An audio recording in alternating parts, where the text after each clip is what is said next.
ये बिदअत नहीं, ये नबी की सुन्नत है। और खुद मेरे नबी इस जुलूस में शिरकत किया है और रसूलुल्लाह की निगरानी में मदीने की गलियों में ये जुलूस निकला है। अगर शिर्क और बिदअत होता तो नबी वहीं पे मना कर देते, वहीं पे रोक देते। क्या ऐसा करने की जरूरत रही है? फौरी झंडा कहां से तैयार हो जाता? जो था वो हाजिर है। पगड़ी बांधे थे, खोल लिया, भाले में बांध लिया, लहरा दिया। सहाबे इकराम इसमें शामिल है, मेरे नबी उसमें शामिल है। मदीने की गलियों में ये जुलूस निकल रहा है, मदीने की गलियों में यह जुलूस चल रहा है। मदीने वालों की ख्वाहिश थी कि नबी मेरे दरवाजे रुक जाए, मेरे दरवाजे ठहर जाए, मेरे घर मेहमान बन जाए। हर एक यही अरीजा पेश कर रहा है, हर एक यही फरमाइश कर रहा है, हर एक की यही आरज़ू है कि रसूलुल्लाह मेरे घर मेहमान हो जाए। मेरे आका ने इरशाद फरमाया कि मेरी ऊँटनी की नकेल को छोड़ दो, ये जहां जाके ठहर जाएगी वहीं मैं रुक जाऊंगा। ऊँटनी की नकेल को छोड़ दिया गया। एक दरवाजे से दूसरे दरवाजे होते हुए 2 मंजिला मकान के सामने वो ऊँटनी जाके बैठ जाती है, जो उस वक्त हज़रत अबू अय्यूब अंसारी रज़ी अल्लाह ताला की मातहत में, उसमें हज़रत अबू अय्यूब अंसारी रज़ी अल्लाह ताला रहा करता। और ये मकाम नबी की आमद से हजारों साल पहले यमन के बादशाह ने तैयार करवाया था और एक खत दिया था, जब उस नबी का जमाना आ जाए तो उस नबी की बारगाह में पेश कर देना। रसूलुल्लाह सल्लल्लाहु अलैहि वसल्लम ठहर गए। मिलने वाले आते हैं, मुलाकात करने, जियारत करने के लोग हाजिर हो रहे हैं। लोगों ने नजर रखी कौन आ रहा कौन नहीं आ रहा। हालात ऐसे थे, देखा कि हजरत अबू अय्यूब अंसारी रज़ी अल्लाह ताला गुलाम जो अबू लैला था वो नहीं आया। लोगों ने कहा, ए अबू लैला, तुम नहीं रसूलुल्लाह की ज़ियारत के लिए आए? कहने लगा, जाएंगे, भीड़ कम हो गई, भीड़ कम हुई कुछ। अबू लैला मेरे नबी की बारगाह में हाजिर हुए। जैसे ही पहुंचे मेरे नबी ने इरशाद फरमाया, अबू लैला। अबू लैला का दिल धक से हुआ। पहली मुलाकात और रसूलुल्लाह नाम लेकर मुखातिब कर रहे हैं। पहली मुलाकात अबू लैला नाम लेके मुखातिब कर रहे हैं। मेरे आका ने इरशाद फरमाया, ए अबू लैला, मेरी अमानत ला। सब हैरत में पड़ गए। पहली मुलाकात, ये सामान का, अमानत का कम मामला हो गया। नबी ने फरमाया तो अबू लैला ने कहा, या रसूल अल्लाह, अभी हाजिर हो रहा हूं, अभी हाजिर हो रहा हूं मेरे आका। जल्दी से बाहर निकले, घर में गए, बकस खोला, खत निकाला, हाजिर हुए। या रसूल अल्लाह, ये कौन सा खत है? ये वही खत है जो 1000 साल पहले यमन के बादशाह ने रसूलुल्लाह के लिए लिखा था। और उस वक्त आलिम रब्बानी के सुपुर्द किया था और ये वसीयत किया था कि ये खत रसूलुल्लाह की बारगाह में पेश कर देना। अगर नबी का जमाना ना मिले तो अपनी औलाद को वसीयत कर देना, उनको ना मिले तो वो अपनी औलाद को नस्लन बादी नस्ली, जब रसूलुल्लाह का जमाना आए तो ये खत पेश कर देना। उस आलिम रब्बानी की नस्ल में हजरत अबू अय्यूब अंसारी रज़ी अल्लाह ताला, लेकिन नबी ने तो हजरत अबू अय्यूब अंसारी से मांगा ही नहीं, अबू लैला से मांगा। हजरत अबू लैला लेके हाजिर हुए। उस खत में लिखा क्या था? उसमें यमन के बादशाह ने लिखा था, या रसूल अल्लाह, मैं आप पर ईमान ला रहा हूं। नबी की आमद से पहले, रसूलुल्लाह की तशरीफ आवरी से पहले, रसूलुल्लाह की मिलाद से 1000 साल पहले यमन का बादशाह ईमान ला रहा है। या रसूल अल्लाह, आप पर ईमान ला रहा हो और जो किताब आप पे नाजिल होगी उस पर ईमान ला रहा है। या रसूल अल्लाह, अपने गुलामों में मुझे शामिल कर लीजिए और कल बरोसे कयामत मैदान महशर में मेरी शफाअत फरमाइएगा। शाम हुई, खाना हुआ, बिस्तर लग गया। मेरे नबी की बारगाह में हजरत अबू अय्यूब अंसारी रज़ी अल्लाह ताला ने अर्ज किया, या रसूल अल्लाह, आराम फरमाए। ये 2 मंजिले पे चले गए, लेटे, इनका भी बिस्तर ऊपर लग गया, नबी का बिस्तर नीचे है, ये ऊपर लेटे और जैसे ही लेटे कुछ सोचा वह उठ के बैठ गए, पैर समेट लिया, बिस्तर समेट लिया, सारी रात बैठे रहे। सवेरा हुआ, नबी की बारगाह में अर्ज किया, या रसूल अल्लाह, अब आप ऊपर तशरीफ ले जाए।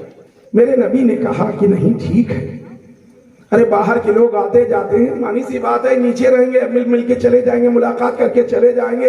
अब कोई बाहर वाला आएगा, हटो बचो भाई, चलो पर्दे में जाओ, औरतें पर्दे में जाए, बच्चियां पर्दे में जाए, तब ये भैया अंदर आए मुलाकात के लिए, हटो बचो हो, जो आए तो हटो बचो, तो एक झमेला, एक झंझट। मेरे आका ने इरशाद फरमाया कि ये तमाम दिक्कतें होंगी तो ये नीचे ठीक है। या रसूलल्लाह, लेकिन ये नहीं ठीक है कि आका नीचे रहे, गुलाम ऊपर रहे, ये नहीं ठीक है। मेरे नबी सारी तकलीफ बर्दाश्त है, लेकिन ये बर्दाश्त नहीं कि गुलाम ऊपर लेटे, नबी नीचे लेटे। मेरे आका सल्लल्लाहु अलैहि वसल्लम ऊपर तशरीफ ले गए। बताने का मकसद शान नबी देखे, रसूलुल्लाह की शान देखे, तासीम देखे। हज़रत अबू अय्यूब अंसारी रज़ी अल्लाह ताला अन्हु ऊपर नहीं लेट रहे, क्यों? क्योंकि नीचे रसूलुल्लाह लेटे हुए, नीचे रसूलुल्लाह है, ताज़ीम नबी। अरे इंसान जानवरों से सबक लेना चाहिए, जानवरों से। मेरे आका सल्लल्लाहु ताला अलैहि वसल्लम तशरीफ फरमा थे, कुछ सहाबे किराम बैठे हुए थे कि उधर से एक शख्स निकला, उसके पिंडलियों से, फीली से खून बह रहा था। मेरे आका ने इरशाद फरमाया, क्या हुआ तुझे, तेरे पैर से खून कैसा निकल रहा? या रसूलल्लाह, मुझे कुतिया ने काट लिया है। कुतिया समझते हो ना? हाँ, कुतिया ने काट लिया। अभी इधर बात हो ही रही थी कि एक दूसरा आ गया, वो भी लंगड़ा के चल रहा था। मेरे नबी की नजर पड़ी, देखा उसके भी खून बह रहा। मेरे आका ने इरशाद फरमाया कि तुझे क्या हुआ? अर्ज किया, या रसूलल्लाह, मुझे भी कुतिया ने काट लिया। मेरे आका ने फरमाया कि क्या दीवानी हो गई है, क्या पगला गई है जो सबको काट ही ले रही है? मेरे आका ने इरशाद फरमाया, चलो देखते हैं ये है किधर। ये भी दोनों साथ हो लिए, चले कुछ आगे देखा एक कुतिया है, दोनों कहने लगे, या रसूलल्लाह, इसी ने काटा है। मेरे आका आगे बढ़े, इरशाद फरमाया, तूने क्या घायल कर दिया? कुतिया दौड़ी, नबी के कदमों में सर रख दिया। अल्लाह ने कुव्वत गोयाई अता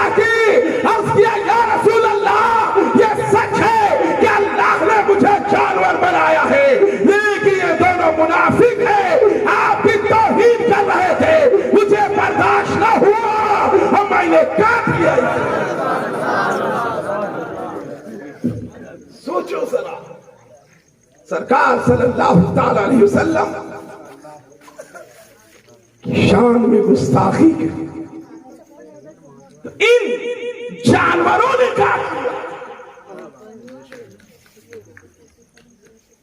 क्या समझते हैं?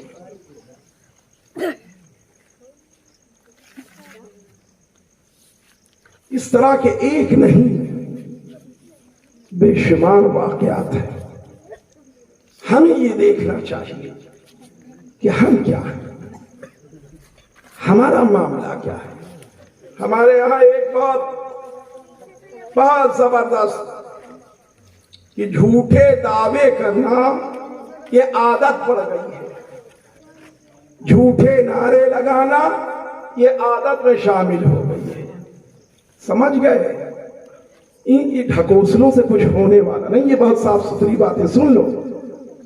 ढकोसले जो होते हैं ना, दिखावे, ये ढोंग जो होते हैं, इन ढोंग से कुछ होने वाला नहीं है। अमल की दुनिया में आना पड़ेगा, अमल के मैदान में आना पड़ेगा। हम अमल से दूर हैं। सलाम पढ़ना हुआ तो हमसे ज्यादा कोई आशिक़ रसूल है ही नहीं।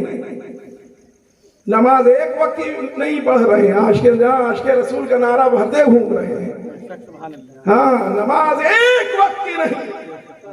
हम गौसे आजम का दामन नहीं छोड़ेंगे, हम ख्वाजा साहब का दामन नहीं छोड़ेंगे, हम इमाम हुसैन का दामन नहीं छोड़ेंगे। इन झूठों से मिलो, इन झूठों से देखो। जो पैगाम करबला मिला है उसको हमने भुला दिया है। जो हमारे नबी की बारगाह से हमें सबक मिला है उसको हमने छोड़ दिया है।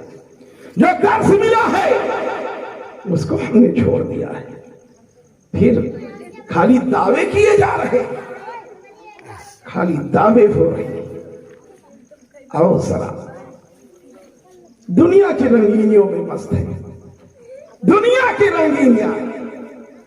मेरे नबी ने फरमाया, जब मेरी उम्मत के लोग दुनिया को बड़ी चीज समझने लगेंगे तो दीन की मोहब्बत उनके दिल से निकल जाएगी।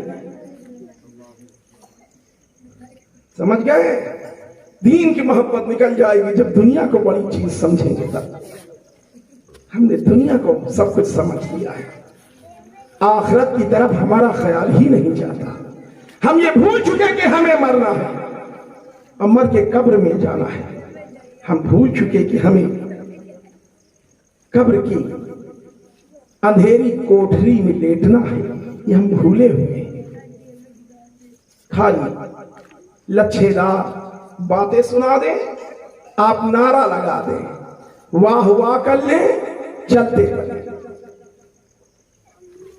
ये वाह वाह करने से काम नहीं चलने वाला है।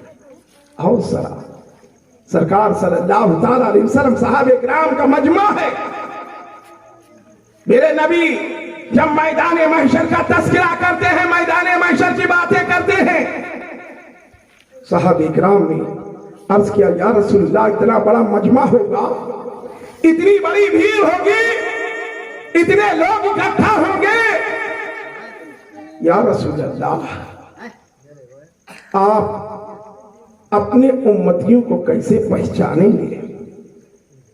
मैदान महशर में 1,24,000 या 2,24,000 का मोमेश अंबिया अलैहिमुस्सलाम होंगे।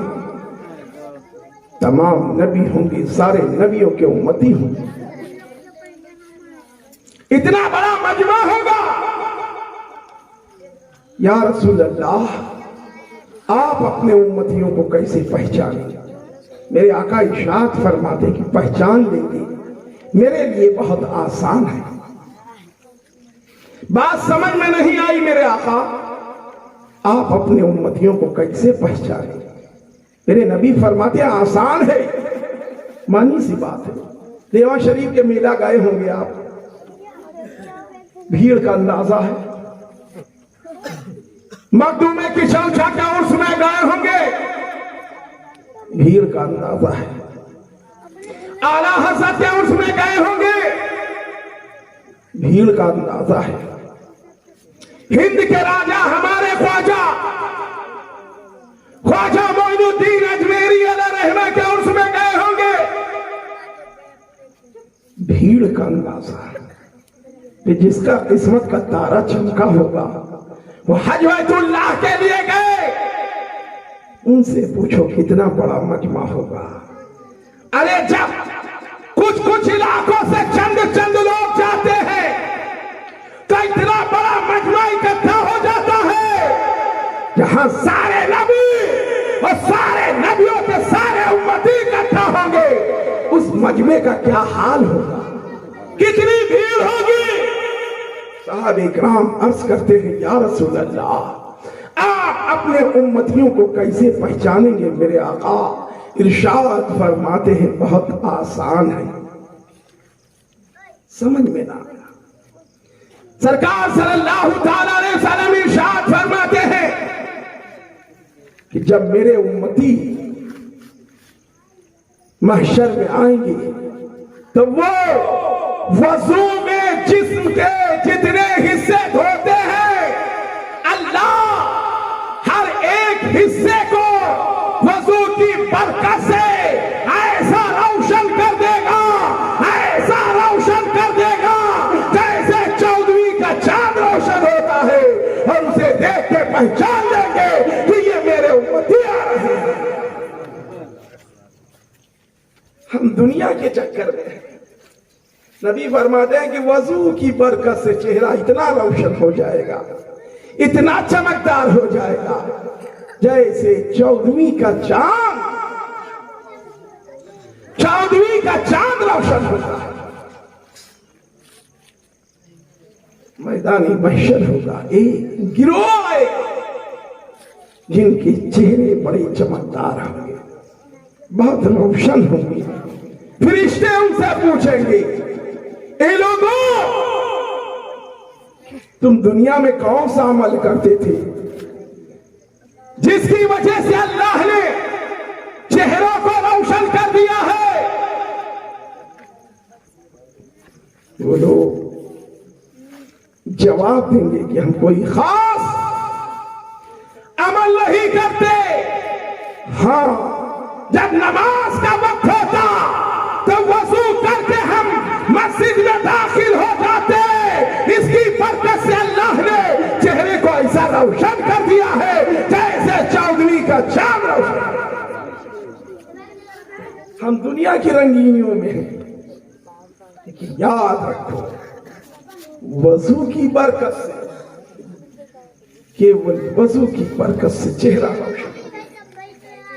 और जो वजू करेगा वो नमाजों का पाबंद होगा, नमाज की पाबंदी करेगा। इसीलिए कहने वाले ने कहा कि आओ पीने से पहले वजू तो करें, आओ पीने से पहले वजू तो करें। वजू शर्त है बंदगी के लिए। आओ पीने से पहले वजू तो करें, वजू शर्त है बंदगी के लिए। वजू शर्त है बंदगी के लिए।